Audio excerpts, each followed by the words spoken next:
क्या आपने कभी यह सोचा है कि यह पृथ्वी, यह आकाश, यह संसार और हम सभी किस प्रकार उत्पन्न हुए? क्या यह केवल एक संयोग था या इसके पीछे कोई उच्च शक्ति थी जो सब कुछ रचने वाली थी? यह सवाल मानवता के आरंभ से लेकर आज तक सभी के मन में कौंधता रहा है। हर संस्कृति, हर धर्म और हर विश्वास प्रणाली ने इस सवाल का उत्तर ढूंढने की कोशिश की है।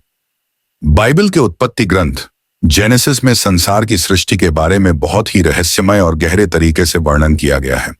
जब कुछ भी नहीं था, केवल अंधकार और शून्यता का वास था, तब परमेश्वर ने अपनी इच्छा से सृष्टि का प्रारंभ किया। इस ग्रंथ की शुरुआत में लिखा गया है, प्रारंभ में परमेश्वर ने आकाश और पृथ्वी की सृष्टि की। पृथ्वी के ऊपर अंधकार था और परमेश्वर की आत्मा जल के ऊपर भ्रमण कर रही थी। यह केवल एक उद्घाटन वाक्य नहीं है, बल्कि एक गहरी तात्विक और धार्मिक समझ है।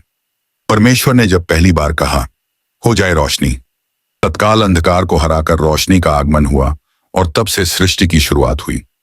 इस दिन के बाद परमेश्वर ने आकाश और पृथ्वी को एक दूसरे से अलग किया, जिससे जीवन की संभावनाओं को एक दिशा मिली। दूसरे दिन परमेश्वर ने जल को विभाजित किया और आकाश की सृष्टि की, जिससे पृथ्वी पर जीवन को सुरक्षित रखने के लिए उचित वातावरण बना। तीसरे दिन परमेश्वर ने पृथ्वी से जल को अलग किया और भूमि को उभरने दिया, जिससे पौधों और वृक्षों का विकास संभव हुआ। चौथे दिन सूरज, चांद और तारे बनाए गए ताकि दिन और रात का अंतर स्पष्ट हो सके। पांचवें दिन जल के भीतर जीवन उत्पन्न हुआ और आकाश में पक्षियों का निर्माण हुआ। और छठे दिन परमेश्वर ने पृथ्वी पर सभी प्राणियों का सृजन किया। अंततः मानव को अपनी छवि में बनाया।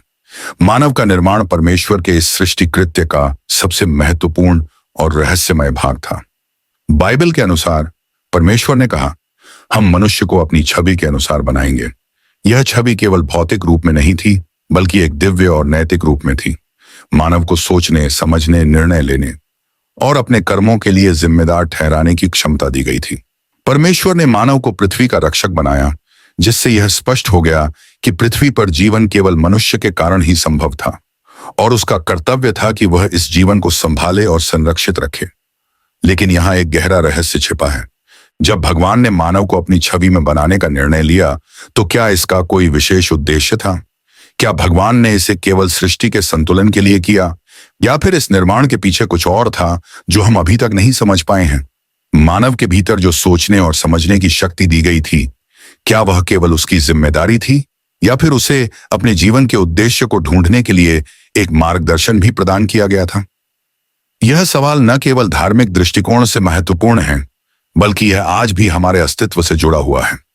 क्या हम अपने जीवन के उद्देश्य को पहचान पाए हैं, या हम भी उस अंधकार में खो गए हैं जिसे प्रारंभ में परमेश्वर ने समाप्त किया था? सृष्टि के इस रहस्यमय आरंभ में हमें केवल प्राकृतिक घटनाएं नहीं दिखती, बल्कि एक गहरी दिव्य योजना भी दिखाई देती है। यह भी सोचने का विषय है कि जब परमेश्वर ने अपने रूप में मानव को बनाया, तो क्या उसने यह सोचा था कि यह मानव भविष्य में इस सृष्टि के साथ किस प्रकार संबंध स्थापित करेगा? क्या मनुष्य का यह उद्देश्य केवल पृथ्वी का रक्षक बनना था, या उसकी भूमिका कहीं अधिक गहरी और दिव्य थी? सस्पेंस यहीं पर उत्पन्न होता है। जब हम सृष्टि के इस प्रारंभिक काल के बारे में सोचते हैं, तो यह सवाल उठता है कि क्या इस रहस्य को सुलझाने के लिए हमें केवल बाइबल के दृष्टिकोण को समझना होगा, या फिर हमें प्रकृति और मनुष्य के बीच के संबंधों को नए दृष्टिकोण से देखना होगा? क्या हमारा अस्तित्व केवल एक संयोग था, या यह कोई दिव्य योजना का हिस्सा था? सृष्टि के पहले भाग में हमने देखा कि किस प्रकार परमेश्वर ने आकाश, पृथ्वी और जीवन का निर्माण किया। लेकिन अब सवाल यह उठता है कि जब भगवान ने मानव को अपनी छवि में बनाया, तो उसकी भूमिका और उद्देश्य क्या थे? क्या केवल प्रकृति के रक्षक बनाना था, या कुछ और गहरी सोच थी? बाइबल के उत्पत्ति ग्रंथ में जब भगवान ने मनुष्य का निर्माण किया, तो उन्होंने कहा, हम मनुष्य को अपनी छवि के अनुसार बनाएंगे और वह पृथ्वी पर सभी जीवों का रक्षक होगा। यह मानव के जीवन और अस्तित्व का सबसे गहरा रहस्य है। जब भगवान ने इंसान को अपनी छवि में रचा, तो इसका अर्थ यह था कि मनुष्य को कुछ विशेष गुण दिए गए थे, जैसे सोचने की शक्ति, समझने की क्षमता और निर्णय लेने की स्वतंत्रता। मनुष्य की विशेषता, मनुष्य केवल एक प्राणी नहीं है, बल्कि वह एक ऐसा प्राणी है जिसे सोचने और समझने की क्षमता दी गई है। जब परमेश्वर ने मनुष्य को अपने रूप में बनाया, तो उन्होंने मनुष्य को अपनी उपासना करने और उसके साथ सामंजस्यपूर्ण संबंध बनाने के लिए स्वतंत्र इच्छा दी। यही कारण है कि मनुष्य का संबंध न केवल प्रकृति से था, बल्कि उसका संबंध परमेश्वर के साथ भी था। परमेश्वर ने इंसान को एक अद्भुत उपहार दिया था, अपनी आत्मा। यह आत्मा मनुष्य के भीतर एक दिव्य प्रकाश है जो उसे अच्छे और बुरे के बीच अंतर करने की शक्ति देता है। बाइबल के अनुसार परमेश्वर ने मनुष्य को पृथ्वी का रक्षक बनाया। उन्होंने मनुष्य से कहा, तुम पृथ्वी पर राज्य करो और उसे संभालो और समुद्र के जीवों और आकाश के पक्षियों को नियंत्रित करो। यह कर्तव्य केवल एक जिम्मेदारी नहीं, बल्कि एक महान सम्मान था।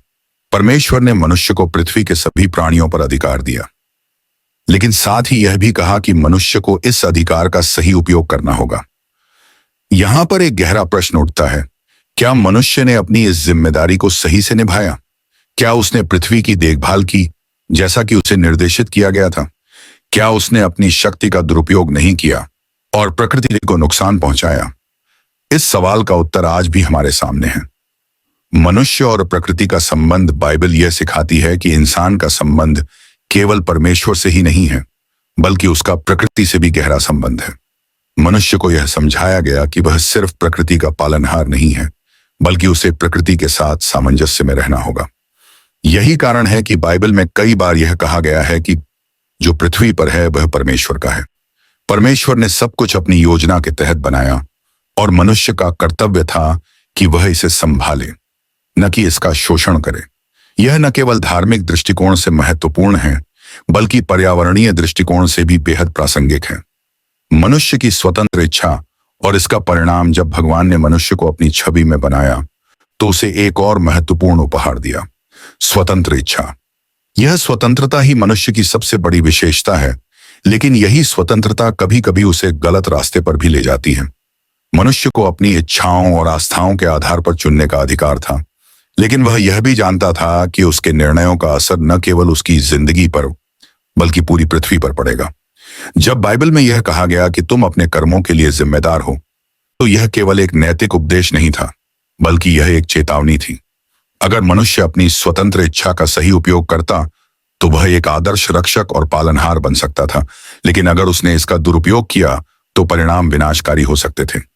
सृष्टि के अंतिम उद्देश्य की खोज, इस पूरे निर्माण के पीछे केवल परमेश्वर का उद्देश्य था, और वह उद्देश्य था एक सामंजस्यपूर्ण, शांति और प्रेम से भरा हुआ संसार।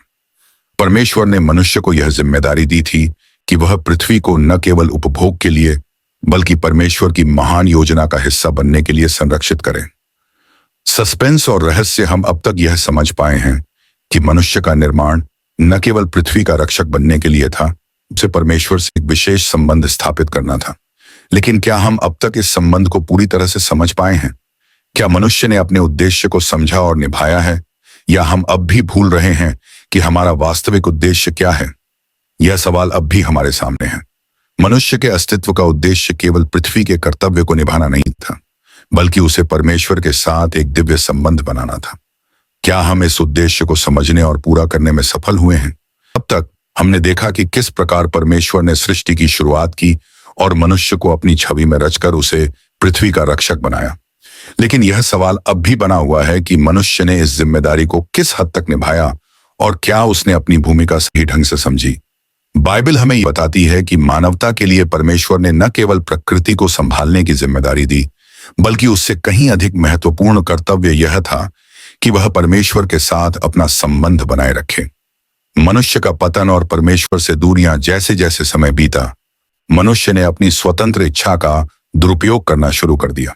बाइबल में यह उल्लेखित है कि कैसे पहले मनुष्य ने परमेश्वर के निर्देशों को नकारा और अपने फैसले खुद लेने शुरू किए।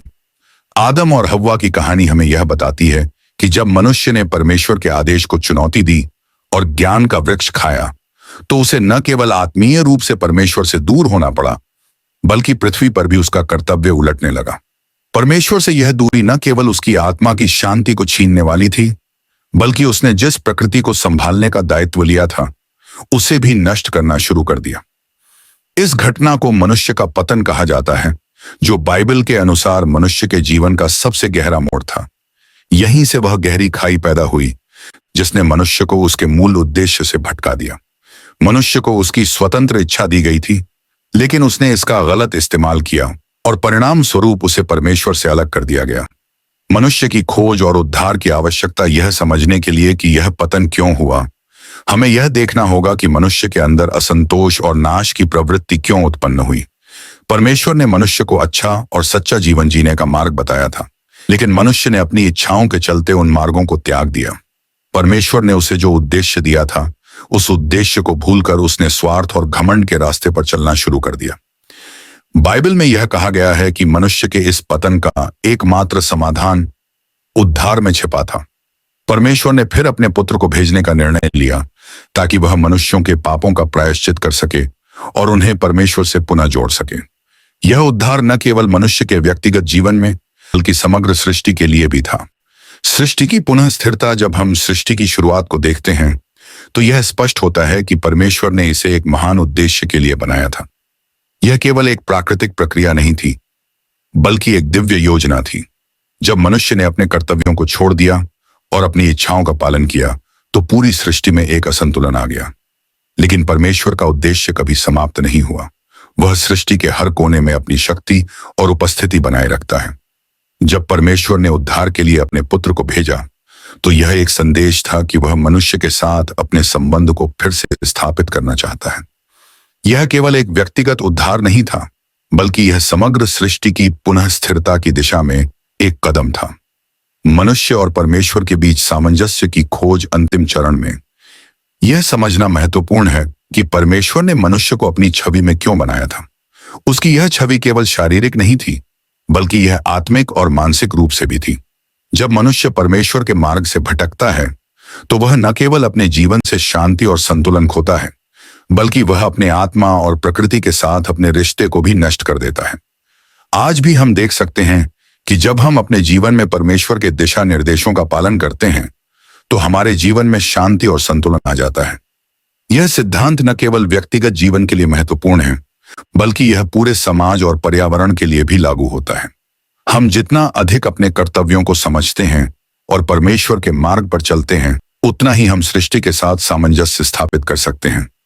मनुष्य को विशेष रूप से अपनी स्वतंत्र इच्छा और निर्णय लेने की क्षमता दी गई थी, लेकिन इसके साथ ही उसे अपने कर्तव्यों और जिम्मेदारियों को समझने की भी आवश्यकता थी।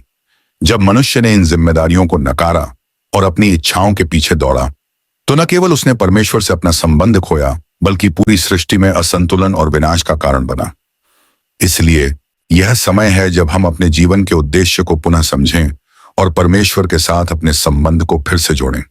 हम जितना अधिक इस दिव्य उद्देश्य को समझते हैं, उतना ही हम अपनी पृथ्वी और अपने अस्तित्व का सही अर्थ पा सकते हैं। आखिरकार सृष्टि और मनुष्य के बीच एक गहरी कड़ी है। यह केवल एक प्राकृतिक संबंध नहीं है, बल्कि यह एक दिव्य, आत्मिक और नैतिक संबंध है। हम जब तक इस संबंध को समझेंगे नहीं, तब तक हम सृष्टि के वास्तविक उद्देश्य को समझने में असफल रहेंगे।